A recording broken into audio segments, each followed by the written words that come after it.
నా తరఫున, తెలుగు ప్రజల తరఫున, కేంద్ర ప్రభుత్వం తరఫున హృదయపూర్వకమైనటువంటి శుభాకాంక్షలు. ఎందుకంటే తెలుగు సినీ పరిశ్రమలో అక్కినేని నాగేశ్వరరావు గారి తర్వాత మీరు పద్మవిభూషణ్ తీసుకోవడము మాకందరికీ గర్వకారణం. మీ యొక్క 45 ఏళ్ల సినీ జీవితంలో పునాది రాళ్ళు వేసుకుంటూ స్వయం కృషితో ఈరోజు ఎదుగుతూ వస్తున్నారు. ఎంతో కష్టపడి మీరు ఈ స్థాయికి చేరుకున్నటువంటి మీకు ఈరోజు కేంద్ర ప్రభుత్వం పద్మవిభూషణ్తో సన్మానించడము నిజంగా ప్రతి తెలుగు బిడ్డ గర్వపడాల్సినటువంటి అంశం అని నేను భావిస్తా ఉన్నాను. Thank you so much. Padma Vibhushan వచ్చిన ఈ సందర్భంలో మీరు అభినందించడానికి నా స్నేహితుడిగా, చిరకాల మిత్రుడిగా మీరు రావటం అన్నది నాకు చాలా చాలా సంతోషం, మిక్కిలి ఆనందంగా ఉంది. అండ్ మీ ప్రేమని, మీ అభిమానాన్ని ఆస్వాదిస్తున్నాను. Thank you so much. ఢిల్లీలో రాష్ట్రపతి చేతుల మీదుగా తీసుకుంటున్నారు కాబట్టి మేము దానికంటే ముందే మిమ్మల్ని కలవాలి, అభినందించాలనేటువంటి ఆలోచనతో ఈరోజు మీ దగ్గరికి రావడం జరిగింది. మోస్ట్ వెల్కమ్ అండి. దక్షిణ భారతదేశంలో రజనీకాంత్ గారు కానీ మీరు కానీ ఒక మంచి నైతిక విలువలతో కూడినటువంటి నటులుగా మంచి పేరు తెచ్చుకున్నారు. అంతేకాకుండా మన తెలుగు ఇండస్ట్రీస్కి వచ్చినప్పుడు తెలుగు ఇండస్ట్రీలో అప్పుడప్పుడు అనేక రకాల సమస్యలు వస్తుంటాయి, క్రైసిస్ వస్తూ ఉన్నప్పుడు ప్రభుత్వంతో కానీ మీ నటుల మధ్యలో కానీ సినిమా ఇండస్ట్రీ మధ్యలో కానీ వచ్చినప్పుడు సీనియర్ నటుడిగా, మెగాస్టార్గా అందరినీ సమన్వయపరుస్తూ మరి ముందుకు తీసుకెళ్ళేటువంటి వారు. అలాంటి మీరు ఈరోజు మరి పద్మవిభూషణ్ రావడం అనేటువంటిది మరి అందరం సంతోషించాల్సిన అంశం అని నేను భావిస్తాను. ఈ ఇండస్ట్రీ లేకపోతే మేము లేవండి. మా చదివిన చదువుకు కానీ, మన బ్యాక్గ్రౌండ్కి కానీ ఏదో ఒక మారుమూల ఉద్యోగం చూసుకుంటూ ఉండాల్సిన వాళ్ళు ఈ రోజున ఇంత సెలబ్రిటీ స్టేటస్ కానీ ప్రపంచవ్యాప్తంగా ఎక్కడ మన వాళ్ళు ఉన్నా సరే అక్కడ గుర్తింపు కానివ్వండి, ఇవన్నీ రావటం అంటే కనుక కళామ తల్లి, ఆ సినిమా ఇండస్ట్రీ నాకు పెట్టిన భిక్షగా నేను ఫీల్ అవుతుంటాను. ఆ ఇండస్ట్రీ లేకపోతే ఏం లేదు. అందుకని ఇలాంటి ఇండస్ట్రీకి ప్రత్యుపకారంగా నేను ఏం చేయాలి, నాకు ఇంత స్థానం ఇచ్చిన ఇండస్ట్రీకి తిరిగి నేను ఏమి ఇవ్వగలను అనేటటువంటి ఒక గ్రాటిట్యూడ్ నుంచి మొదలైంది. క్రైసిస్ వచ్చినప్పుడు నేనేదో నా భుజం కాయాలి, నా వంతు సహాయం చేయాలి అనే ఆలోచన. ఒక ఇంటికి పెద్ద బిడ్డగా, పెద్ద కొడుకుగా ఆ ఇంటి కుటుంబ బాధ్యతలకి తన వంతు సహాయం ఎలా చేస్తాడో అలాగే నిర్వర్తించాలని ఉంటుంది. కానీ ప్రతిదానికి పెద్ద నేను అనేటువంటి బేషిజానికి మాత్రం పోవాలనుకుంటున్నాను. కారణం ఒకటి అనుకుంటే మీరంటే అందరు యాక్సెప్టబిలిటీ ఉంటుంది. అది కూడా ఆ యాక్సెప్టబిలిటీ చిన్నవాళ్ళు కానీ పెద్దవాళ్ళు కానీ ఈ రంగం కానీ ఆ రంగం కానీ మీరు ఏదైనా ఒక మాట చెప్తే దాని మీద మీరు నిలబడతారు, మిగతా వాళ్ళు కూడా మీ మాట గౌరవం ఇస్తారు. అది కారణం నేను అనుకుంటాను. సినిమా రంగం నుంచి రాజకీయాలకు వచ్చి కూడా రాజకీయాలలో మీకంటూ ఒక ప్రత్యేక స్థానాన్ని సంపాదించుకున్నారు.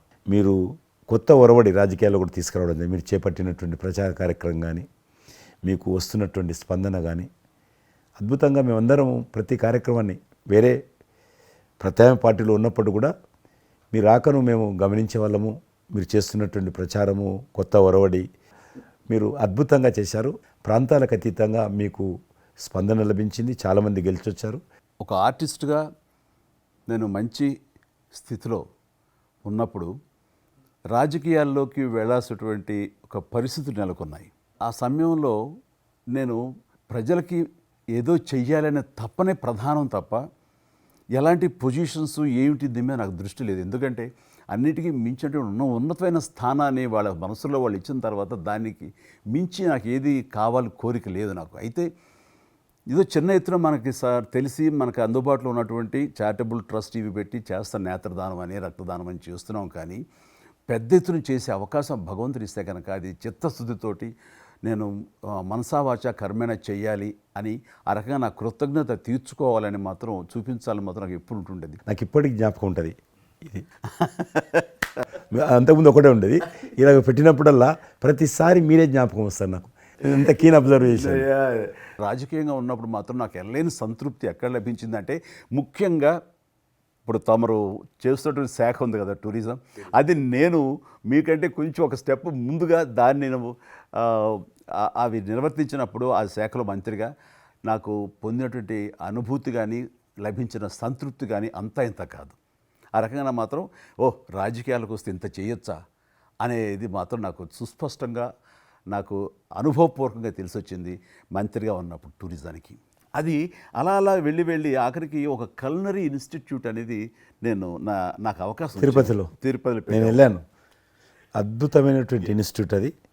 అంటే క్షమించాలి, అది ఇనిషియేట్ చేసి తీసుకురావడం వరకు నేను చేసి ఇంకా నేను ప్లానింగ్ అంతా మీరు ఉన్నప్పుడే జరిగింది. అంతా జరిగింది. రాబట్టడానికి ఎంత కృషి చేశానంటే అంతా ఇంత కాదు, అది మనకు రాకుండా పోయే పరిస్థితులు ఉన్నాయండి. ఆ టైం లోపల ఒక మినిస్టర్నా ఒక సూపర్ స్టార్నా అన్నీ పక్కన పెట్టేసి ఆ ప్లానింగ్ కమిషన్ చైర్మన్ ఉండేవారు మౌంటిగా అహ్లూవాలియా. ఆయన దీన్ని వద్దు, మనకి ఇది వైబుల్ కాదు, ఇది ఫీజిబుల్ కాదు అంటే కనుక కాదని ఆయన గుమ్మందరికి వెళ్ళిపోయి చేతులు కట్టుకుని ఇది ఓకే చేయండి సార్, దీని ఆవశ్యకత అంతా కాదు. ఇండియాలో ఉన్నటువంటి ఎన్ని రకాల స్టేట్స్, ఎన్ని రకాల కల్చర్స్ ఉన్నాయో అన్ని రకాల వంటకాలు ఉండేటటువంటి దేశం మందే. అది నేర్పించే ఒక ఇన్స్టిట్యూషను ఈ రోజున మనకి కావాలి, అదే కల్నరీ ఇన్స్టిట్యూట్. అది మనకు వచ్చింది, దాన్ని మనం నిలబెట్టుకోవాలి. ఇది గొప్ప అవకాశం, ఎంతోమందికి ఉద్యోగం ఇవ్వటమే కాదు మన కల్చర్ని కూడా మనం నిలబెట్టడం అవుతామంటూ ఆయనతో పోరాడి కన్విన్స్ చేసి ఓకే చేసి ఇక్కడ రాష్ట్ర ప్రభుత్వం ఆ రోజున ఉన్న రాష్ట్ర ప్రభుత్వం ఒప్పించి రేణుగుంటలో 15 ఎకరాల దాకా చేయించి ఇంకా పెట్టేస్తున్నాం, ఇక మనం స్టోన్ వేస్తున్నాం ఇక్కడ అని అనుకున్న సమయంలో ఈ రాష్ట్ర విభజన సమయంలో నేను రిజిగ్నేషన్ టెండర్ చేసి వచ్చింది. అయితే ఫైల్ సంతకం అన్నీ అయిపోయినాయి.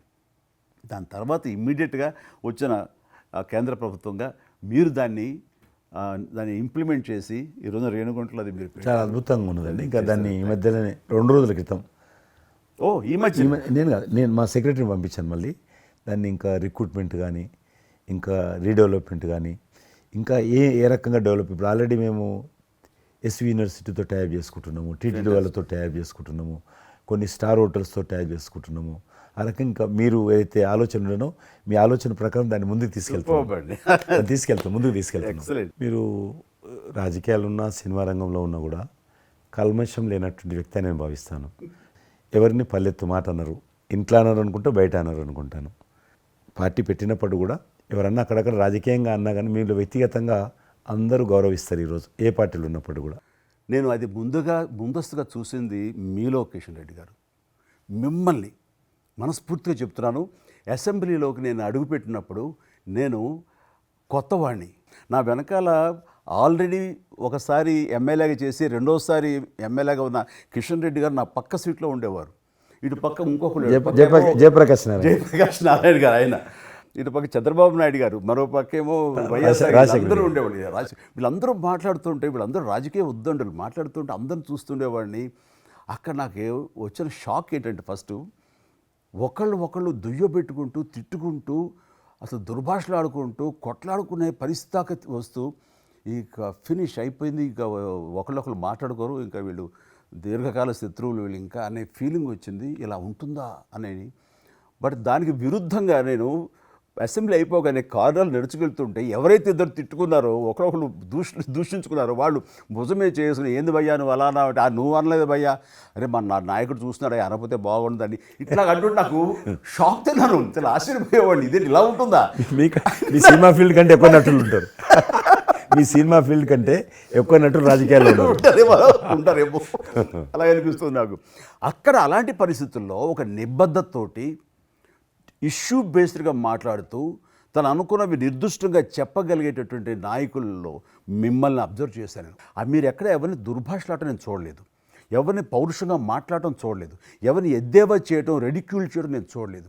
మీరు ఎంతసేపు ఇష్యూ బేస్డ్గా మాట్లాడేవాళ్ళు, స్ట్రాంగ్ వాయిస్ చేసుకుని మీరు అనుకున్నది అది ఎంత కరెక్టు, ఎలా అన్యాయం జరుగుతుంది అని ఆ ప్రజలకి మద్దతుగా ప్రజల తరపున నిలబడి మాట్లాడిన నాయకుడుగానే మిమ్మల్ని చూశాను. నేను ఇప్పటికీ అలాగనే ఉన్నాను.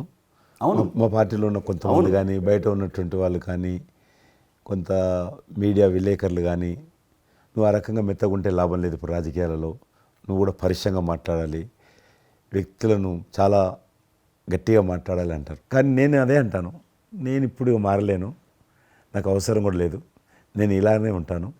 నేను గతంలో ఏ రకమైనటువంటి వాజ్పేయి గారు, లాల్ కృష్ణ అద్వానీ గారు, మా తెలంగాణలో మా వి రామారావు గారు, వెంకయ్యనాయుడు గారు, దత్తాత్రేయ, ఇదంతా నాకు నేర్పారు వాళ్ళు. నేను చిన్నగా ఉన్నప్పుడు నా చేయి పట్టుకొని నడిపారు వాళ్ళు. కాబట్టి నేను ఏ రోజు కూడా చిన్న పొరపాటు చేయకూడదు అనేటువంటి దాంట్లో ఉన్నాను. నేను ఎప్పుడన్నా రాస్తారోకో చేసేవాళ్ళం. రాస్తారోకే మాకు వి రామారావు గారని సిక్కిం గవర్నర్ ఉండే ఎమ్మెల్సీ, ఆయన వెంటనే ఫోన్ చేసేవాడు. నువ్వు ఎక్కడన్నా పోతున్నప్పుడు ఎవరైనా రాస్తారోకే చేస్తే ఒక 2-3 గంటలు ట్రాఫిక్ జామ్ అయితే నీకు ఎంత బాధ అవుతుంది? కాబట్టి నువ్వు రాజకీయ నాయకుడు అయినంత మాత్రాన రోడ్డు ఆపేసి ప్రజలను ఇబ్బంది పెడితే ప్రజలకు మేలు చేయాలనుకుంటున్నావా, ప్రజలు ఇబ్బంది పెట్టాలనుకుంటున్నావా? ఈ రకంగా ప్రశ్నించేవాడు. నేను ఎవరైనా ముఖ్యమంత్రులది దిష్టిబొమ్మ తగలబెడితే ముఖ్యమంత్రి తగలబెట్టొద్దు, కావాలంటే గవర్నమెంట్ తగలబెట్టు, వ్యక్తి ఆ రకం చిన్న చిన్న విషయాలు నాకు ఫ్యాంటాస్టిక్ సార్. ఈ రోజుల్లో ఎంతమంది ఇలా ఆలోచించే నాయకులు ఉన్నారు, ఎంతమంది స్టేట్స్మెన్లు ఈ రకమైన సలహా ఆ తర్వాత వచ్చే యంగ్ నాయకులకి సలహా ఇచ్చేవాళ్ళు ఉన్నారు. అవన్నీ కరువడిపోతున్నాయి. ఇవన్నీ కూడా చరిత్రలో జరిగేవంట అనే స్థితిలాగా ఉంది మీలాంటి వాళ్ళు లేకపోతే కనుక. ఈరోజు మనము స్వాతంత్రం వచ్చి 75 సంవత్సరాలైంది. ఈ 75 సంవత్సరాల్లో మనం అనేక రకాలుగా అభివృద్ధి చేసుకున్నాము, ప్రాజెక్టులు కట్టుకున్నాము, ముందుకెళ్ళాము, కొంత మెరుగైనటువంటి పరిస్థితి వచ్చింది. కానీ మన తర్వాత వచ్చినటువంటి స్వాతంత్రం వచ్చినటువంటి దేశాలు కూడా డెవలప్డ్ కంట్రీగా ఎమర్జ్ అయినాయి. మనం ఇంకా డెవలపింగ్ కంట్రీ, అభివృద్ధి చెందిన దేశంగా ఎదగలేదు. కానీ దురదృష్టం ఏంటంటే మనకు టార్గెట్ పెట్టుకోలే. ఎప్పటి లోపల మనం లక్ష్యం చేరుకుందాం అనేది ఎక్కడ కూడా పెట్టుకోలేదు. ఇంకో 75 సంవత్సరాల తర్వాత ఇట్లనే ఉన్నాం అనుకో, ఇంకో 75 సంవత్సరాల తర్వాత కూడా వెనక తిరిగి చూస్తే మనం డెవలపింగ్ కంట్రీగా ఎమర్జ్ కాము. అందుకే ఈ మధ్యలో మన కేంద్ర ప్రభుత్వము ఒక టార్గెట్ పెట్టుకుంది. ఇప్పుడు కమింగ్ 25 ఇయర్స్ ప్రపంచంలో అత్యధికమైనటువంటి యూత్ పాపులేషన్ ఇండియాలో ఉంటుంది. ఎగ్జాక్ట్లీ. కాబట్టి ఈ 25 ఇయర్స్ అమృతకాలం అంటారు దీన్ని. ఎగ్జాక్ట్లీ. ప్రధానమంత్రి కూడా అప్పుడప్పుడు అంటుంటారు ఇది అమృతకాలం. కాబట్టి ఈ 25 ఇయర్స్ మన యూత్ కానీ ప్రతి ఒక్క ఫీల్డ్ కానీ మనము ఇప్పుడు సినిమా ఫీల్డ్ అందుకు సినిమా ఫీల్డ్ 2047లో ఏ రకంగా ఉండాలి, ప్రపంచాన్ని ఏ రకంగా డామినేట్ చేయాలి, అగ్రికల్చర్ ఏ రకంగా డామినేట్ చేయాలి, ఇండస్ట్రీ ఏ రకంగా డామినేట్ చేయాలి, ఎన్జిఓస్ ఏ రకంగా పనిచేయాలి, ఆర్థిక వ్యవస్థ ఏ రకంగా ఉండాలి, ఆ రకంగా ఎవరికి వారు 140 కోట్ల మంది మనం అనుకొని 2047 లోపల 100 సంవత్సరాల స్వాతంత్ర పండుగ జరుపుకుంటాము. ఆ రోజుకు మనం అభివృద్ధి చెందిన దేశంగా ఎదగాలి. ఇంకొక మాట అంటారు ప్రధానమంత్రి గారు, అప్పుడు ఏ పార్టీ ఉంటుందో అధికారం మనకు అనవసరం. అప్పుడు ఎర్రకోట నుంచి ఏ ప్రధానమంత్రి ఏ వ్యక్తి జాతీయ పతాకం ఆవిష్కరిస్తారో మనకు సంబంధం లేదు, ఎవరైనా ప్రజలు అనుకుంటారు. కానీ ఆ రోజుకు మన దేశం ప్రపంచంలో డెవలప్డ్ కంట్రీ స్థాయికి ఎదిగి 3, 4, 5 ఉంటే అట్లో మన దేశం ఉండాలి అనేది అని ఈరోజు మనం అందరం ఒక లక్ష్యంగా పెట్టుకొని ముందుకెళ్తే యూత్ ఏదైతే అంటున్నారో మీరు, ఆ యూత్ కూడా మరి వాళ్ళ జీవితం సాఫల్యం చెందినట్టు అవుతుంది. ఇప్పుడు డెవలప్డ్ కంట్రీస్లో మనది ఆర్థికంగా చూసుకుంటే కనుక ఆర్థిక వ్యవస్థగా మనది 5వ కంట్రీగా డెవలప్ అయింది. లార్జెస్ట్ ఎకానమీ ఈ మధ్య కాలంలో, ఈ మధ్య సంవత్సరాల్లో, ఒక దశాబ్ద కాలం లోపల. ఇప్పుడు వచ్చే 5 సంవత్సరాల్లో మనం థర్డ్ ప్లేస్ చేరుతాం. ఇప్పుడు యూకే లాంటి మనల్ని పరిపాలించి మన ఆక్రమించుకొని పరిపాలించినటువంటి బ్రిటన్ కూడా వెనకకి నెట్టేసి 5వ స్థానానికి వచ్చేసాం. వచ్చేటువంటి 5 సంవత్సరాల్లో ఖచ్చితంగా మనం 3వ స్థానంలోకి లార్జెస్ట్ ఎకానమీ కంట్రీగా మనం ఎమర్జ్ అవుతాం. 100%. అవన్నీ ఇప్పుడు జరుగుతున్నటువంటి ఈ యొక్క డెవలప్మెంట్స్, ఈ ఆర్థిక సంస్కరణలు ఇవన్నీ చూస్తుంటే ఖచ్చితంగా ఆ రోజు ఎంతో దూరం లేదు మీరు చెప్పినట్లుగా. మీ తెలిసి మధ్యలో G20 సమావేశాలు నిర్వహించినప్పుడు నేను మీతోటే మాట్లాడాను. శ్రీనగర్ అంటే ఎట్లా ఉండను పరిస్థితి తెలుసు. ఈ టూరిజం మినిస్ట్రీకి 4 మీటింగ్లు అవుతాయి. ఒక మీటింగ్ అక్కడ పెట్టాలని నిర్ణయించుకున్నప్పుడు ప్రధానమంత్రి అన్నారు, సినిమా ఫీల్డ్ మీద చర్చించండి. ఎందుకంటే సినిమా ఫీల్డ్ ఎక్కువగా షూటింగ్లు చేసేవాళ్ళు. మేము చిన్నగా ఉన్నప్పుడు జమ్మూ కాశ్మీర్ వెళ్ళలేదు ఎవరం కూడా. కానీ దేశంలో ఉన్నటువంటి కోట్లాది మంది కాశ్మీర్ అందాలను చూశారు సినిమాల కారణంగా. ఎవరు పోలేదు అక్కడికి, కానీ చూశారు. కాబట్టి ఆ సినిమా ఫీల్డ్కి సంబంధించినటువంటి సెషన్ పెట్టాలి మీరని చెప్పి ప్రధానమంత్రి గారు చెప్పి ఆయన ఆదేశించిన తర్వాత ఈ సినిమా ఫీల్డ్కి సంబంధించి అన్ని దేశాలకు సంబంధించినటువంటి ప్రముఖులందరినీ కూడా ఆహ్వానించాం. అప్పుడు మేము మీటింగ్ పెట్టాలంటే పాకిస్తాన్ అన్ని దేశాలకు లెటర్స్ రాసింది, చైనా లెటర్స్ రాసింది, టెర్రరిస్ట్ ఆర్గనైజేషన్స్ అన్నీ కూడా హెచ్చరించాయి. జమ్మూ కాశ్మీర్కి వస్తే Kashmir is a disputed place అది, కాబట్టి ఎవరు రావద్దు, వస్తే మాత్రము ఏమైనా అవుతే మాకు సంబంధం లేదని పాకిస్తాన్ కూడా అందరూ హెచ్చరించారు. బట్ ప్రైమ్ మినిస్టర్ చెప్పాడు, ఎట్టి పరిస్థితుల్లో మీటింగ్ పెట్టి తీరాలి, నువ్వు నాకు అనవసరం, నీకేం కావాలో నేను అన్ని ఏర్పాటు చేస్తాను. ఆ తర్వాత నేను మీతో మాట్లాడి ఆ రోజు అప్పుడే కాశ్మీరు అని అనగానే మీరు కాశ్మీరు లోయల్లో కన్యాకుమారి ఇలాంటి సాంగ్స్ ఎన్నో మాకు గుర్తుకొచ్చినాయి. అలాంటిది మళ్ళీ మీరు మీ పార్టిసిపేషను ఉంటే బాగుంటుంది అనుకున్నప్పుడు ఆ టైంలో నేను రాలేని పరిస్థితిలో రామ్ చరణ్ వస్తే బాగుంటుంది, అతను RRR సినిమా ఆస్కార్ అవార్డు తోటి తను మంచి ఆస్కార్ అవార్డు వచ్చింది, బాగుంటుంది ప్రధానమంత్రి గారు చెప్పాను. అప్పుడు అందరూ ఫారినర్స్ డెలిగేట్స్ అందరూ కూడా ఏ సినిమా సాంగ్ అది నాటు సినిమా డాన్స్ చేశారు అక్కడ. ఎవరు మన కొరియన్ మినిస్టర్.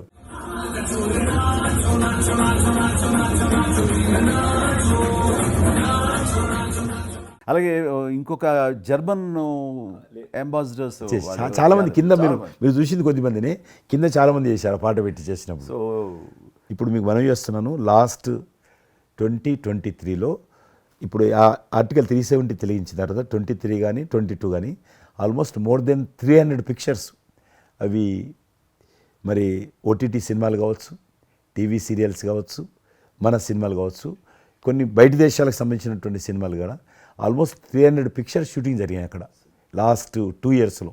మళ్ళీ తిరిగి మీ ప్రభావంతో ఆయన నరేంద్ర మోడీ గారి చొరవతోటి ఇలాగా G20 కల్చర్ ముఖ్యంగా టూరిజం సంబంధించి సినిమాలను ఎంకరేజ్ చేస్తూ మీరు తీసుకున్న చొరవ, అందులో రామ్ చరణ్కి మీరు ఇచ్చేటువంటి ప్రాధాన్యత ఇవన్నీ కలిపినప్పుడు ఫస్ట్ నా వైఫ్ తన ఫ్రెండ్స్ తోటి ఎక్కడికి వెళదాం ఈ హాలిడే అంటే వాళ్ళ ఫ్రెండ్స్ అందరు కలిపి కాశ్మీర్కి వెళ్ళారు. అన్నిటికీ మించి మన భారత జాతీయ జెండా రెపరెపలాడుతున్నది. మీకు తెలుసలేదు, మా పార్టీ తరఫున మాకు మురళీ మనోహర్ జోషి గారు ఉండేవారు, పార్టీ అధ్యక్షుడు అద్వానీ గారి తర్వాత. ఆయన కన్యాకుమారి నుంచి కాశ్మీర్ వరకు యాత్ర తీసాము. ఏంటో తెలుసా డిమాండ్? అక్కడ శ్రీనగర్లో జాతీయ పతాకం ఎగరడం, దానికోసం ఉద్యమం. చూడండి, ఒక జెండా ఎగరడం కోసం. ఆడికి మిలిటరీ మధ్యలో, పోలీస్ ఫైరింగ్ల మధ్యలో ఒక జెండా, మేము జమ్మూ కాశ్మీర్ కానీ ఆపేశారు మమ్మల్ని. అక్కడ నుంచి విమానం, మిలిటరీ విమానంలో తీసుకుపోయి ఆయన ఒక్కరిని అక్కడ జెండా ఎగిరినట్టు చేసి మళ్ళీ తీసుకొచ్చారు. దల్ లేక్ అని ఉంది అక్కడ, ఉన్నది కదా. మొన్న 15th ఆగస్ట్, ఇంతకుముందు 15th ఆగస్ట్ ఏదైతే మనము 70 సంవత్సరాల పండుగ జరుపుకున్నాము, 50,000 మంది అమ్మాయిలు, అబ్బాయిలు, స్కూల్ పిల్లలు అందరూ చేతులలో 3 రంగుల పతాకాలు పట్టుకొని దల్ లేక్ చుట్టూ ఊరేగింపు చేశారు. అది మార్పు. ఇంకొకటి నాకు సంతోషం ఏంటంటే, మీరు రాజకీయాలకు రాకముందే మీకంటూ ఒక ప్రత్యేక స్థానం సర్వీస్ యాక్టివిటీలు, చిరంజీవి చారిటబుల్ ట్రస్ట్ చాలా పెద్ద ఎత్తున చేయడం అనేటువంటిది నిజంగా అది చాలామందికి ఆదర్శమైంది. మిమ్మల్ని చూసిన తర్వాత చిరంజీవి గారు పెట్టిన అంత పెద్ద నటు పెట్టడం మనం చేయకూడదని వాళ్ళ స్థాయిలో పెట్టినటువంటి చాలా సంస్థలు మీ నుంచి స్ఫూర్తి తీసుకొని పెట్టారనేది నాకు తెలిసిన వాళ్ళు కూడా చాలామంది చెప్పారు. కాబట్టి అది గొప్ప విషయం. మీకు ఎందుకు వచ్చింది ఐడియా? అది ఏదైనా సరే ముందు మన మనసులో తిరిగి ప్రత్యుపకారంగా ఏదైనా చెయ్యాలి అనే భావం ఒకటి ఉంటేనండి, అవకాశాలు ఎదురుగా ఉంటాయండి మన ఎదురుగా. అలా చూసినప్పుడు ఆ టైంలో రక్తం దొరకక చనిపోయేవాళ్ళు చాలామంది ఉన్నారు. అది గర్భస్రావంతో, డెలివరీ సమయంలో, యాక్సిడెంట్ సమయంలో కొంతమంది క్షతగాతులు, అట్లాగా లుకేమియా కానివ్వండి, క్యాన్సర్ కానివ్వండి, ఇలాంటివి తలసేమియా కానివ్వండి, ఇలాంటి చాలామంది ఉన్నారు. ఇంతమంది జనాభా ఉన్న ఈ దేశంలో రక్తం ఇచ్చేవాళ్ళు లేకుండా పోయారు. ఎందుకంటే రక్తం అనేది ల్యాబుల్లో తయారు చేసేది కాదు, ఒక మనిషి మరొక మనిషికి దానం ఇస్తేనే జరిగేది. సో ఆ మాత్రం ఆల్టర్నేటివ్ లేదు, లేదు, ప్రత్యామ్నాయం లేదు. సో ఇది కేవలం మంచి మనసుతోటి ఉండేవాళ్ళు ఇచ్చేదే.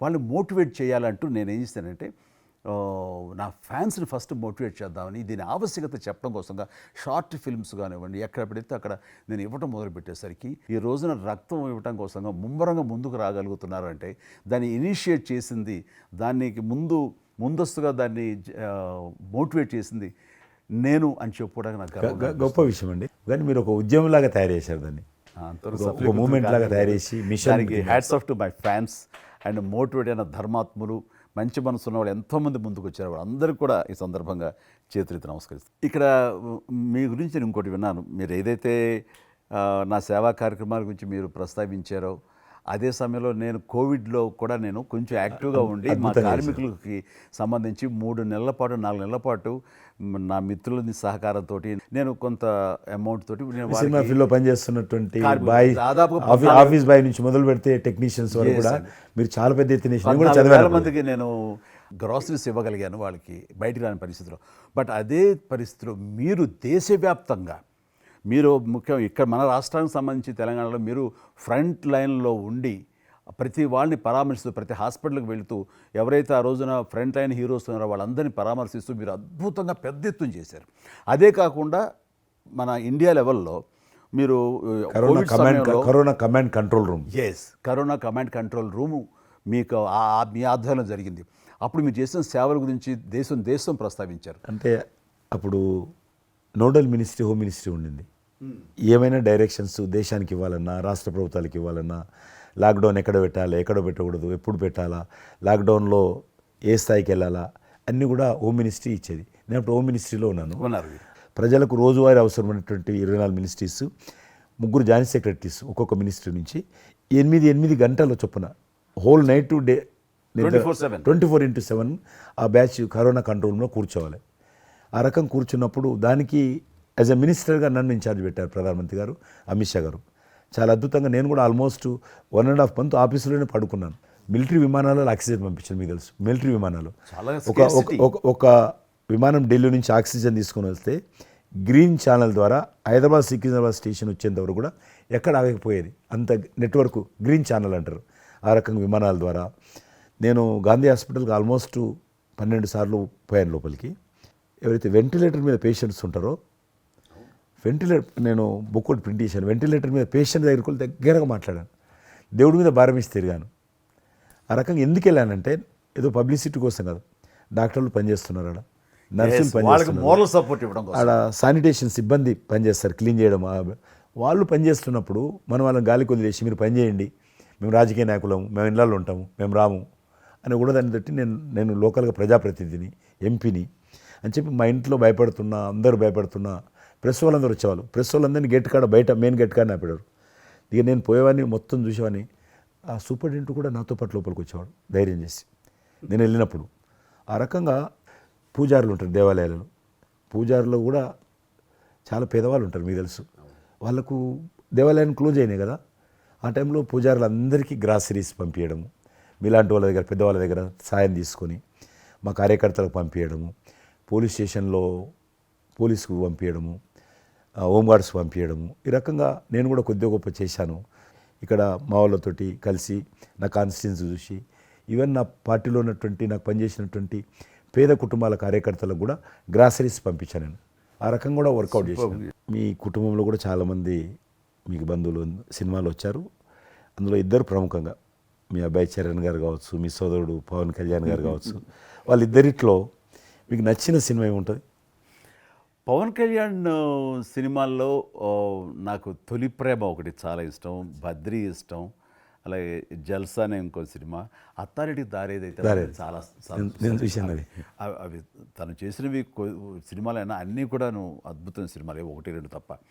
అండ్ చరణ్ రెండో సినిమా మగధీర నభూత నా భవిష్యత్. మీరు అసెంబ్లీలో నాకు వచ్చి చెప్పారు, ఏది మగధీర రిలీజ్ అయిన రోజు ఉన్నారు మీరు, జ్ఞాపకం ఉందో లేదు మీకు? కరెక్టే కదా, మీరు షేర్ చేశారు. చాలా బాగా నడుస్తుంది మా అబ్బాయిది, మంచి అదే టైంలో మీరు అసెంబ్లీలో కూడా చెప్పారు మాకు, మామూలుగా మాట్లాడుతున్నారు, మగధీర చాలా అద్భుతంగా వచ్చింది చిరంజీవి అని. మీరు ఎంత సంతోషపడిపోయారో. మీకు రాజకీయంగా మీ తదనంతరం లేదా మీతో పాటు మీ బంధుగణంలో కానీ మీ బంధువులో కానీ మీరు ఎంకరేజ్ చేసిన మీ శిష్య వర్గంలో కానీ ఎవరైనా ఉన్నారా? అంటే నేను మా కుటుంబం నుంచి ఎవరిని ప్రోత్సహించలేను. ఎవరన్నా ఇష్టం ఉంటే వాళ్ళు రావాలి ఫ్యూచర్లో, నేను ప్రోత్సహించలే ఎవరిని కూడా. నాకు పార్టీలో గ్రూప్ అంటూ లేదు, అందరూ పార్టీ కార్యకర్తలందరూ నా గ్రూపే, పార్టీయే నా జెండా. ఆ రకంగా నేను ఎవరిని వ్యక్తిగతంగా నా మనిషిని ప్రోత్సహించుకోవడము, లేకపోతే మా కుటుంబ సభ్యులను ప్రోత్సహించడం అనేటువంటిది, ఎవరైనా రాజకీయాలు అంటే వాళ్ళ స్వేచ్ఛ, మనం బలవంతంగా తీసుకొచ్చి నిలబెట్టాలనేది నేను జనాలు కూడా అనుకోలేదు ఇప్పటివరకు అయితే. ఈ ఫ్యూచర్ ఏమైతే చెప్పలేను ఇప్పటికైతే. మీరు ఒక గ్రూపు, నా కార్యకర్తలు నా గ్రూప్ అని మీరు అంటే నాకు ఒక విజువల్, ఒక ఫోటోగ్రాఫ్ గుర్తుకొస్తుంది.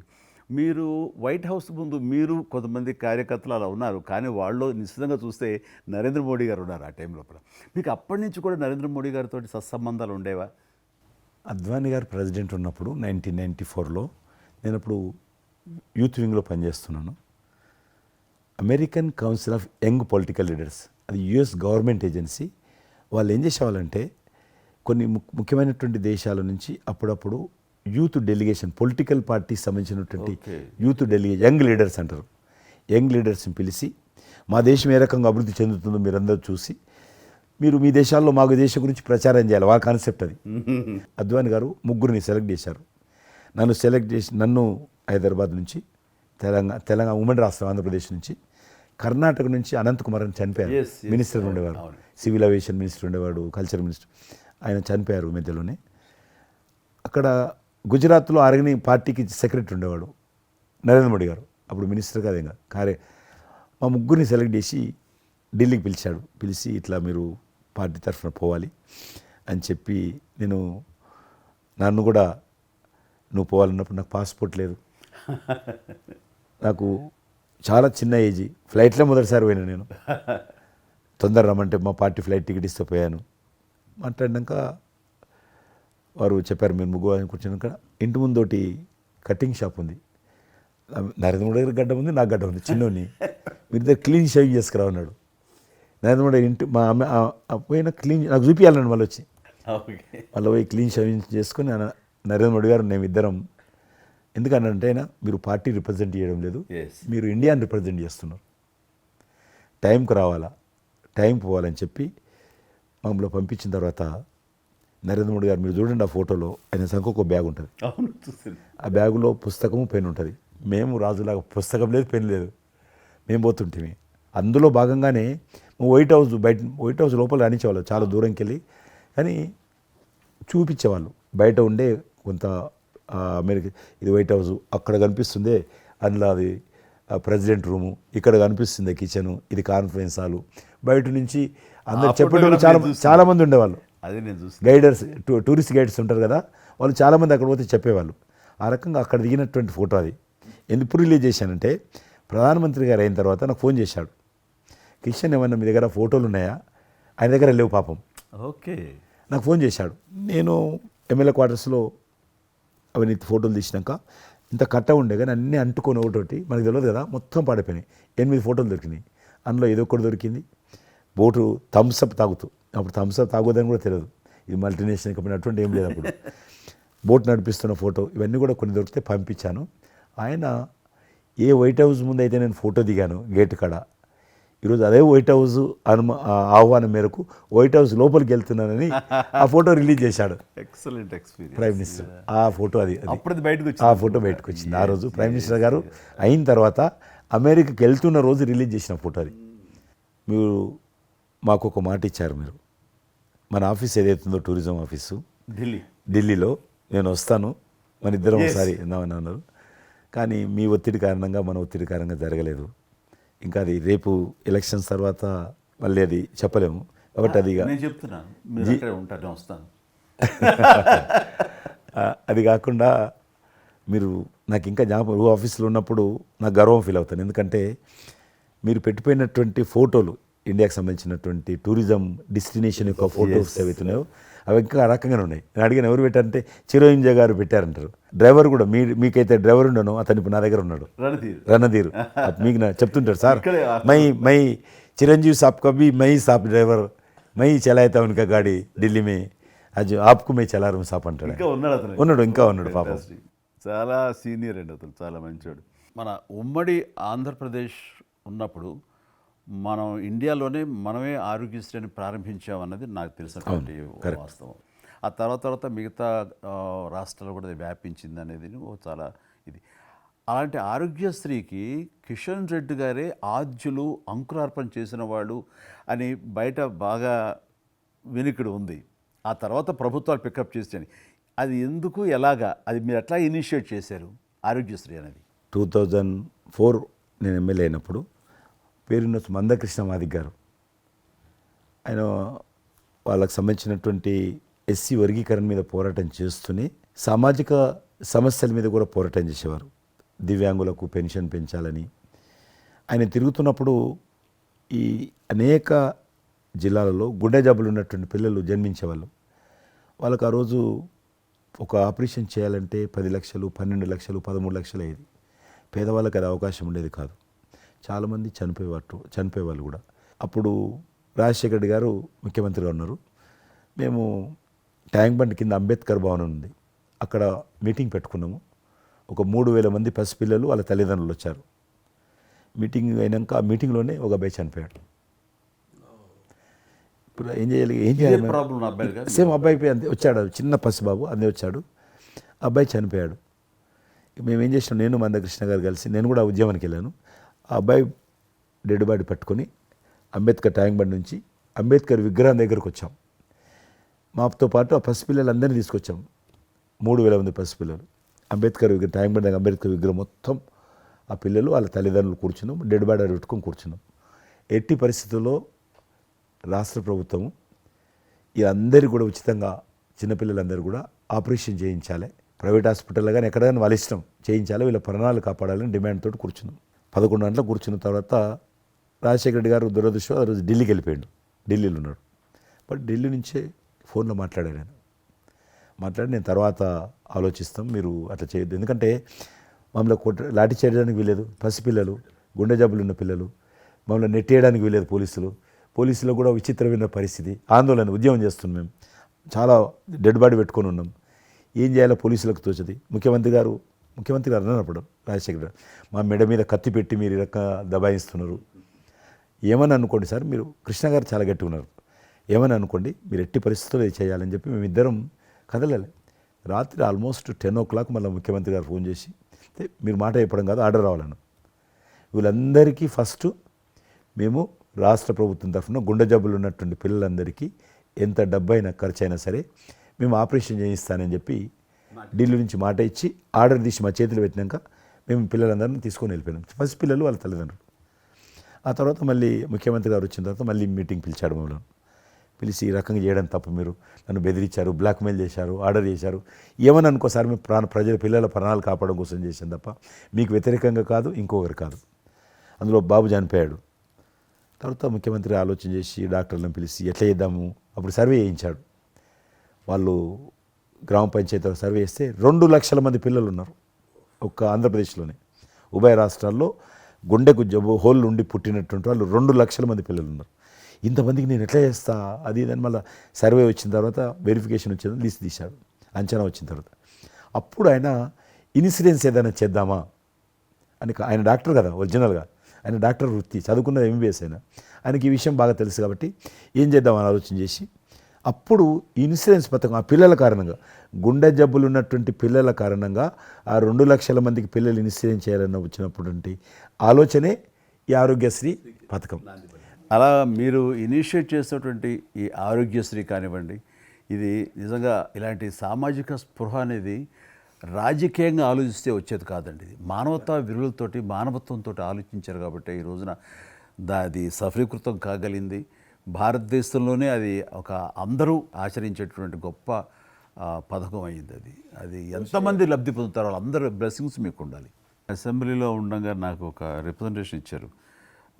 ఈ హోమ్ గార్డ్స్ గురించి మీరు తీసుకున్న ఆహ్వానించిన మీరు పడ్డ తపన కానీ అంతా ఇంత కాదు.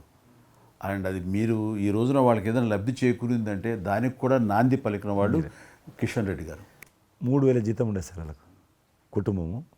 వాళ్ళు 12 గంటలు, 13 గంటలు, 14 గంటలు, ఇప్పుడు ట్రాఫిక్ చేస్తుంటారు కదా, వాళ్ళు 12 గంటలు దుమ్ము ధూళి ఎండలో వాళ్ళు ఇట్లా ఏలు పెడితే మొత్తం మన చేయి నల్లగవుతుంది, అంత మట్టి కాలుష్యంతో ఉంటారు వాళ్ళు. రోజు వాళ్ళు ఇచ్చే బట్టలు తెల్ల షర్ట్ వేసుకోవాలి, వాళ్ళు కాకి ప్యాంట్ వేసుకోవాలి.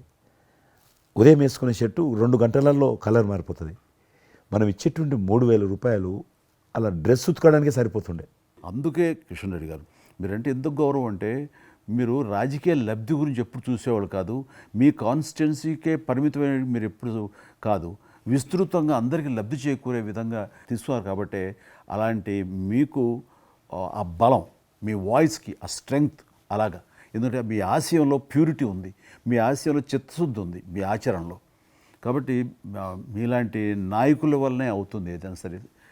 జనవరి 22 నాడు నేను టీవీలో చూశాను, మీరు అయోధ్యలో రామమందిర నిర్మాణంలో మీ దగ్గర కెమెరాలు పెట్టడము, మీరు కామెంట్ చెప్పడము, మిమ్మల్ని పిలవడము, మీరు పోవడము, మీరు ఆ రోజు టీవీలో దేశమంతా అన్ని టీవీలు మాట్లాడాయి. మీకు మీరు ఏ రకంగా ఫీల్ అనిపించింది మీకు? అది హనుమాన్ని ప్రార్థించే ఆయన మా కులదైవంగా చూసిన మాకు రామచంద్రుడు ఆ నామమే మాకు ఒక రకమైన గొప్ప స్ఫూర్తి మాకు. అలాంటి రాముడు మమ్మల్ని ఆహ్వానించినట్టుగా అనిపించిందండి. అది అక్కడ 500 సంవత్సరాలుగా ఎన్నో అక్కడ ఉన్నటువంటి ప్రాబ్లం అనేది అది సునాయాసంగా చేయటం అన్నది అది ఆయన వల్లనే అయ్యింది, నరేంద్ర మోడీ గారు తలుచుకోబట్టి అయ్యింది అనేది. అలాంటి దానికి మేము ఆహ్వానించబడటం అనేది అది మేము చూసుకున్న అదృష్టం, పుణ్యం. చాలామంది అందరము భయపడ్డాం ఏమైతే పోతుందో దేశంలో, గొడవలు అయితే మత కళాలు జరుగుతుందేమో. కానీ అదృశ్యం ఏంటంటే ముస్లింలు కూడా చాలామంది Yes. సానుకూలంగా ఇక్కడ నేను ఒక విషయం చెప్పాలి. నేను రామ మందిరం నుంచి నా హోటల్ ఉంది అక్కడ. ఆ హోటల్కి వెళ్ళడానికి నేను కారు హైర్ చేసుకున్నాను మా ఫ్యామిలీ. అది ముస్లిం డ్రైవర్. సో ఈ రోజున ఇంత కాంట్రవర్షియల్ ఈ ప్లేస్లో ఈ రోజున టెంపుల్ కట్టడంపై మీరందరూ ఎక్కడో కొంత అసంతృప్తితో ఉండుంటారు కదంటే. కాదండి, ఈ రోజు నుంచి మా టెన్షన్ రిలీవ్ అయిపోయింది. Correct. మేము చాలా రక్షణతో ఉన్నాం అన్న ఫీలింగ్ ఉంది. ఎంత హిందూ కాన్వర్జేషన్ అండి. ఇక్కడ 144 సెక్షన్ ప్రివేల్ అవుతూ ఏ రోజున ఏం గొడవలు జరుగుతాయి, ఎక్కడి నుంచి ఏ ఘర్షణలు జరుగుతాయి, స్కూల్కి వెళ్ళి మా బిడ్డలు వస్తారా వెళ్తారా అనే టెన్షన్లో ఉండేవాళ్ళం మేమంతా. అండ్ అలాంటి ఘర్షణలో వాళ్ళు ముస్లిమ్సా లేకపోతే హిందూస్ అని ఏం చూడరు కదండి, ఎవరు అందరూ సఫరర్సే. అలాంటి పరిస్థితులు ఇప్పుడు నెలకొన్న సమయంలో ఎలాంటి గొడవలు లేకుండా ముందు ఒక నిర్ణయం తీసేసుకున్నారు. ఎస్, రామ మందిరం కట్టేసారు, అయిపోయింది. ఇక్కడి నుంచి లిఫ్ట్ చేసేసారు 144 సెక్షన్, ఇంకేం లేదు, అన్నీ సజావుగా సాగిపోతాయంటే మాకు సెక్యూరిటీ ఫీలింగ్ వచ్చింది. మా బిడ్డలకు రక్షణగా ఉంది, మాకు ఇంకేమీ కాదన్న భరోసా వచ్చింది మాకు. వీఆర్ సో హ్యాపీ అని ఒక ముస్లిం సోదరుడు అన్నారు. ఇప్పుడు అదే మీరు ప్రస్తావిస్తున్నారు. ఇప్పుడు చాలామంది ముస్లిమ్స్ వెళ్తున్నారు చూడడానికి, దర్శనం చేసుకోవడానికి. ఒక అమ్మాయి అయితే బాంబే నుంచి నడుచుకుంటూ వచ్చింది, 22nd చేరుకుంది అక్కడ అమ్మాయి. ఓకే, నేను ఉన్నాను వెనకనే ధైర్యాన్ని ఇచ్చేటువంటి మన ప్రధాని గారు, ఈ భారత ప్రభుత్వం ఇవన్నీ కలిపి దోహదపడ్డాయి. అందుకని ఆయన ఒక మాట అన్నారు అయోధ్య టైంలో, మొన్నటిదాకా టెంట్లో రాముడిని చూసాం, ఇంకా రావుడికి ఆ పరిస్థితి లేదు, ఆయన ఒక పర్మనెంట్ స్ట్రక్చర్లో ఉంటాడు అని అన్నప్పుడు అందరూ మంచి రెస్పాన్స్ ఇచ్చారు, బాగా రెస్పాండ్ అయ్యారు.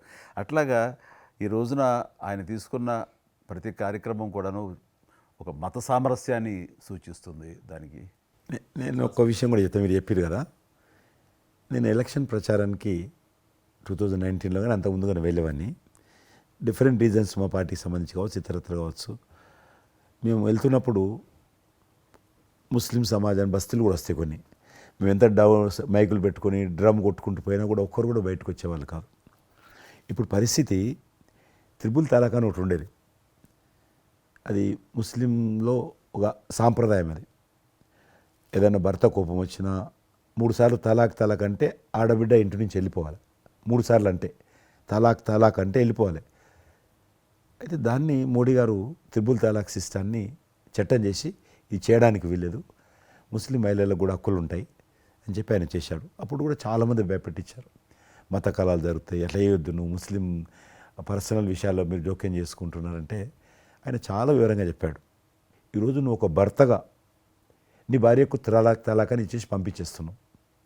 రేపు నువ్వు తండ్రి అవుతావు, తండ్రి అయిన తర్వాత కూడా మీ అల్లుడు నీ కూతురుకు తలాక్ తాగని విడాకులు ఇచ్చి పంపిస్తే అప్పుడు నువ్వు ఎంత బాధపడతావు? కాబట్టి ఏ తండ్రి అయినా సరే అట్లా ఉంటుంది. కాబట్టి ఇది ఈ రకమైనటువంటి ఉండకూడదని చెప్పి ఆయన త్రిపుల్ తలాక్ రద్దు చేస్తే, నేను ప్రచారానికి వెళ్తున్నప్పుడు అంతకుముందు బయటకు వచ్చేవాళ్ళు కాదు. ఉదాహరణకు నేను ఇట్లా పోతున్నాను అనుకోని, రోడ్డు రథం మీద నేను పోతుంటే ఇటు సైడ్ నుంచి ఒక ముస్లిం అలా భార్యను కూర్చుని పెట్టుకొని మోటార్ సైకిల్ మీద నడుపుకుంటూ వచ్చేవాడు. ఇప్పుడు ఏం చేస్తున్నంటే భర్తకు చూడకుండా వెనుకున్నటువంటి భార్య పరద లేపి ఇట్లా నాకు ఊపుతున్నచ్చి, ఇది నేనే సాక్ష్యం, అంత మార్పు వచ్చింది. కట్టన్స్ ఓపెన్ చేసి బస్తీలలో ఇండ్ల ముందుకు వెళ్తుంటే ముస్లిం ఆడబిడ్డలు వచ్చి, మాతృమూర్తులు వచ్చి, తల్లులు వచ్చి చేతులు ఊపుతున్నారంటే నిజంగా సంతోషం. అంటే ఆడబిడ్డలో 10 కోట్ల మంది ముస్లిం ఆడబిడ్డలు ఉంటారు ఈ దేశంలో, కానీ అది రావడంతో వాళ్ళకు ధైర్యం వచ్చింది, వ్యతిరేకత లేకుండా ఏ ప్రొటెస్ట్ లేదు. అదే ఫస్ట్ ఆఫ్ ఆల్ విజయం. కాబట్టి ఈరోజు ఆ రకంగా మీరు చెప్పిన దాన్ని బట్టి వాతావరణం మార్పు వచ్చింది. ఈరోజు మత కళాలు లేవు, కర్ఫ్యూలు లేవు. హైదరాబాద్లో ఎన్ని గొడవలు జరుగుతుండే, ఒక్క గొడవ లేదు ఎక్కడ. బాంబేలో, యూపీలో ఎక్కడ చూసినా మత కళాలు ఉండేది. ఈరోజు ఆల్మోస్ట్ 98% కమ్యూనల్ క్లాసెస్ అయిపోయినాయి. ఎక్కడ కూడా కర్ఫ్యూ అనే లేదు.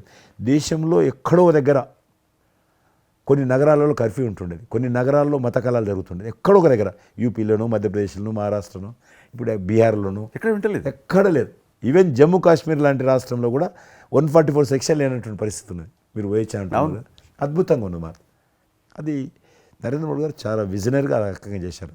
చాలా సంతోషం కృష్ణరెడ్డి గారు, మీరు నన్ను అభినందించడానికి అవార్డు తీసుకుంటున్న సమయంలో పురస్కరించుకుని మీరు వచ్చినందుకు, నన్ను అభినందించినందుకు ధన్యవాదాలు తెలియజేస్తూ, మీతో ఇంతసేపు సంభాషించడంలో ఎన్నెన్నో విషయాలు తెలుసుకున్నాను, నాకు అనుభవపూర్వకంగా తెలిసినవి మీతో పంచుకున్నాను.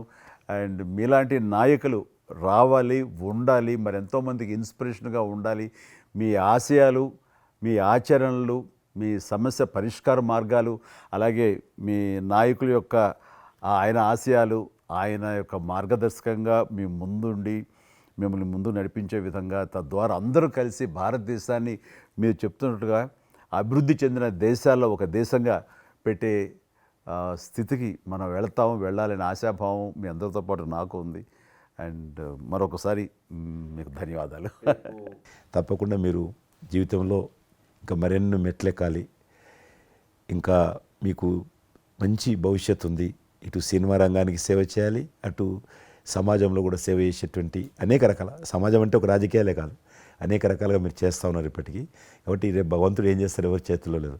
కాబట్టి మీరు నిండా నూరేళ్ళు ఉండి ఈ దేశానికి, ఈ ప్రజలకు సేవ చేయాలని నేను మనస్ఫూర్తిగా కోరుకుంటూ, మరొకసారి పద్మవిభూషణ్ అందుకుంటున్న సందర్భంగా మీరు నా హృదయపూర్వకమైనటువంటి శుభాకాంక్షలు. Thank you. అలాగే మీకు ఈ ఎన్నికలు విజయవంతం కావాలని మనస్ఫూర్తిగా కోరుకుంటూ, ఖచ్చితంగా మీరు మళ్ళీ ఏ మినిస్ట్రీలో ఉంటారో, ఎక్కడ ఉంటారో అనేది నాకు మన చేతుల్లో లేదు. తెలుస్తుంది.